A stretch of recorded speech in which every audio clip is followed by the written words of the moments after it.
Psalm 105.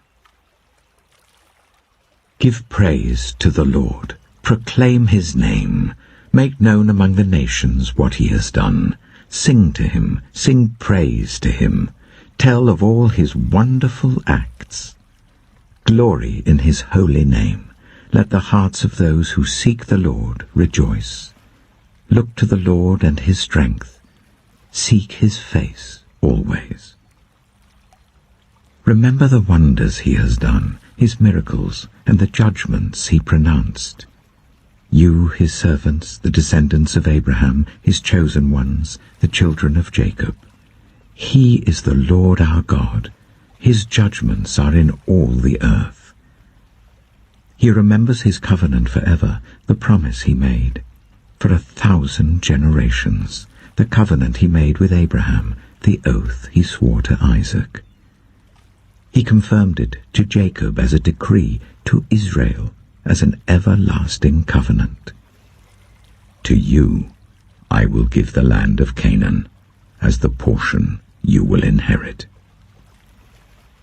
When they were but few in number, few indeed, and strangers in it, they wandered from nation to nation, from one kingdom to another.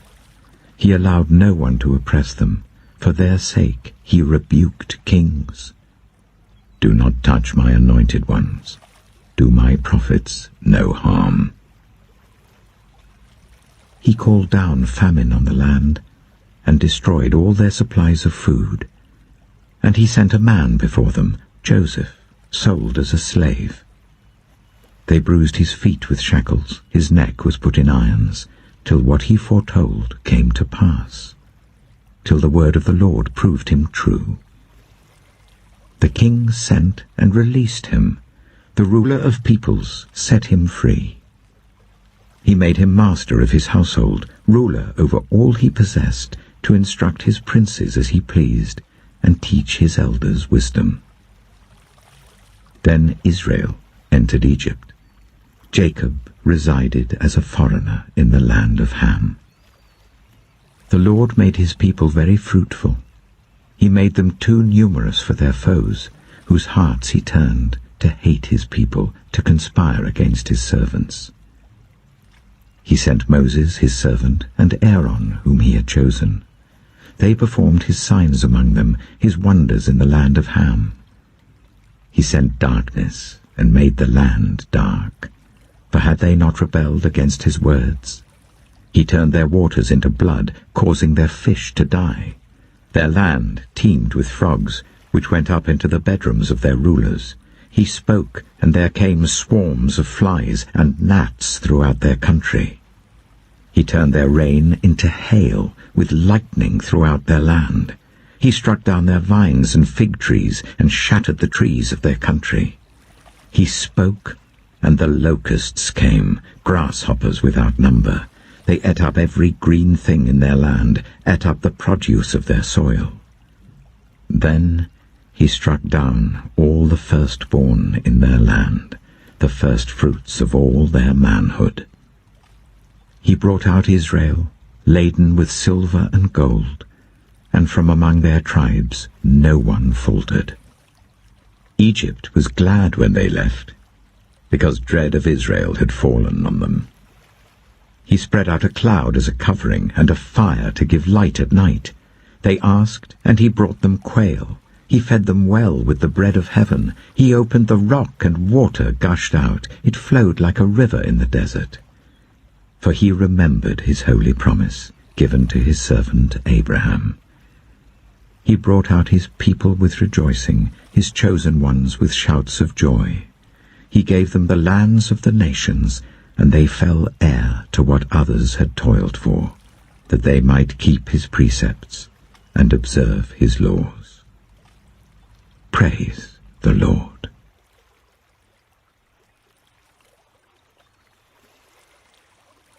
Proverbs chapter 12. Whoever loves discipline loves knowledge, but whoever hates correction is stupid. Good people obtain favor from the Lord, but he condemns those who devise wicked schemes. No one can be established through wickedness, but the righteous cannot be uprooted. A wife of noble character is her husband's crown, but a disgraceful wife is like decay in his bones. The plans of the righteous are just, but the advice of the wicked is deceitful.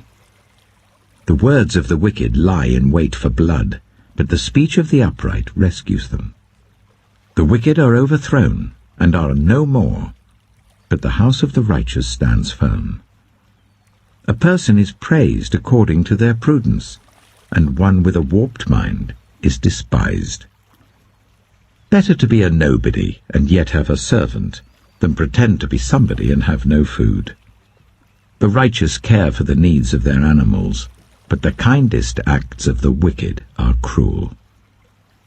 Those who work their land will have abundant food, but those who chase fantasies have no sense. The wicked desire the stronghold of evildoers, but the root of the righteous endures. Evildoers are trapped by their sinful talk, and so the innocent escape trouble. From the fruit of their lips people are filled with good things, and the work of their hands bring them reward. The way of fools seems right to them, but the wise listen to advice. Fools show their annoyance at once, but the prudent overlook an insult. An honest witness tells the truth, but a false witness tells lies. The words of the reckless pierce like swords, but the tongue of the wise brings healing. Truthful lips endure forever, but a lying tongue lasts only a moment. Deceit is in the hearts of those who plot evil, but those who promote peace have joy. No harm overtakes the righteous, but the wicked have their fill of trouble. The Lord detests lying lips, but he delights in people who are trustworthy. The prudent keep their knowledge to themselves, but a fool's heart blurts out folly. Diligent hands will rule, but laziness ends in forced labor. Anxiety weighs down the heart, but a kind word cheers it up. The righteous choose their friends carefully, but the way of the wicked leads them astray. The lazy do not roast any game, but the diligent feed on the riches of the hunt. In the way of righteousness there is life. Along that path is immortality.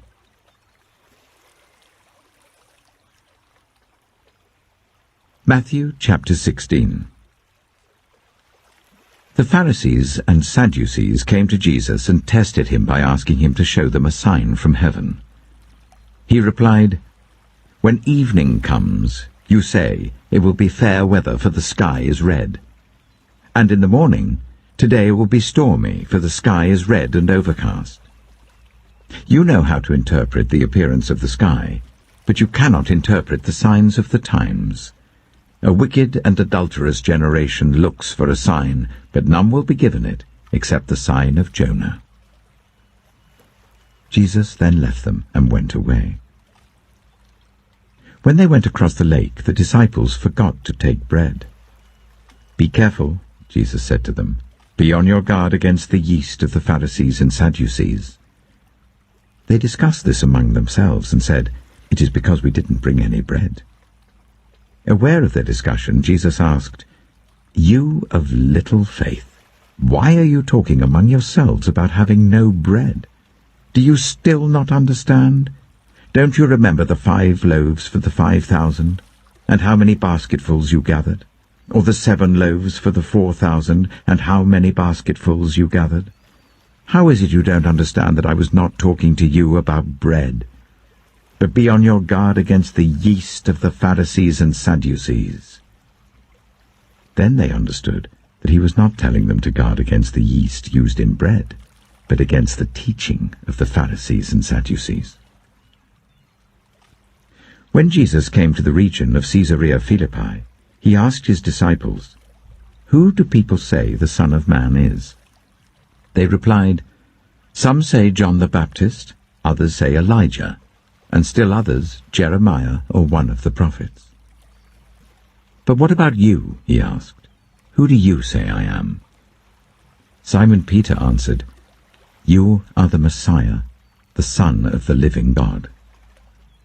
Jesus replied, "Blessed are you, Simon, son of Jonah, for this was not revealed to you by flesh and blood, but by my Father in heaven.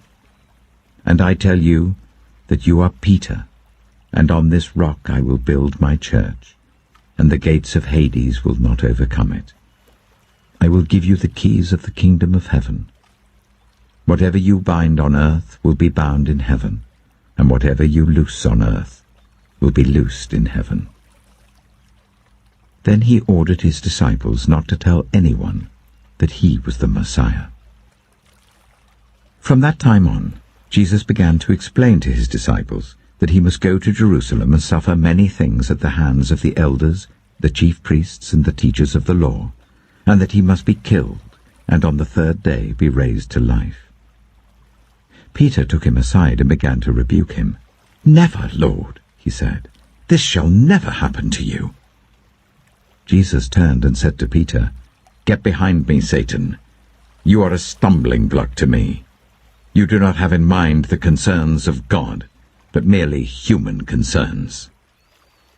Then Jesus said to his disciples, "Whoever wants to be my disciple must deny themselves and take up their cross and follow me.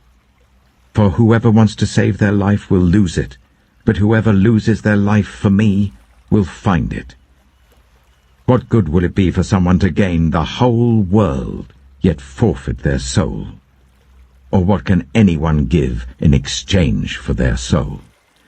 For the Son of Man is going to come in his Father's glory with his angels, and then he will reward each person according to what they have done.